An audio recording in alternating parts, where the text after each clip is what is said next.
Hi all. So here you have a Glock 45. I've already put this fine Fenix light on it, which I'm sure someone's going to give me grief about. But this gun, aside from the light and the optic on here, well, no, I can't even say it's stock really. It's got the agency optic system, if you can see that. It's pretty impressive. Oh, and everyone's going to go, I'm sure, oh, you're putting your hand in front of the muzzle. You're putting your hand in front of the muzzle. There's nothing in the gun, guys. But we've got the agency optic system on here, which I sent off for. I talked about that in another video. Thus far, I'm liking it quite a bit, by the way, guys. But this gun, as it currently sits, it's still not perfect. And I know somebody's going to chime in and go, oh, Glock perfection, Glock perfection. You've got to do a bunch of stuff to your gun.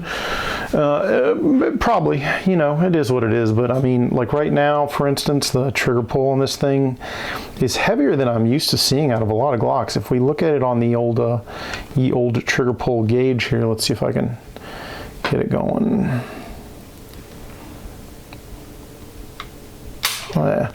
It's 6 pounds, so pretty heavy. I mean, not out of spec like Glocks, say 5.5 to 6.5, I think, but a little weighty on the trigger.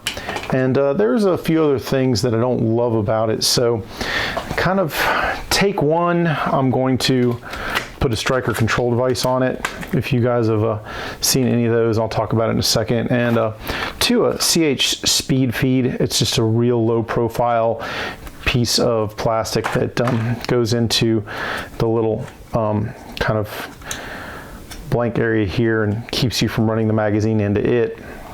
There's one more thing I'm going to do to this gun, but probably not for this video, but these two things I'm going to install, and then I'll talk about them, and I'll probably fast forward through some of the installation because I'm sure that it's going to be supremely boring, and probably also because I'm sure if I show enough installation, reinstallation things, YouTube will lose their brain, and then I'll be in trouble for that as well. But first things first, the back plate. Now, some people put like vanity back plates on their Glocks, and I'll test that in just a second, but old back plate we'll save for a rainy day. And the CH speed feed, like I said, nothing that's really required. Again, this was recommended to me by a friend. He's a huge fan of the speed feed. I think I'm gonna need a, is that Allen? I guess we'll find out. For those of you who are curious, looks like 30 seconds gets that plug out.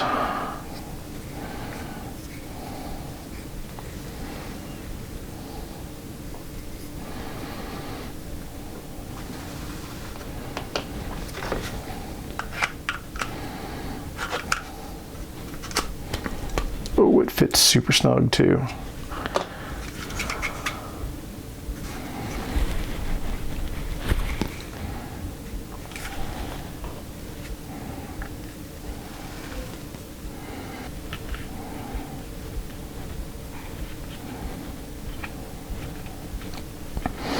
There we go.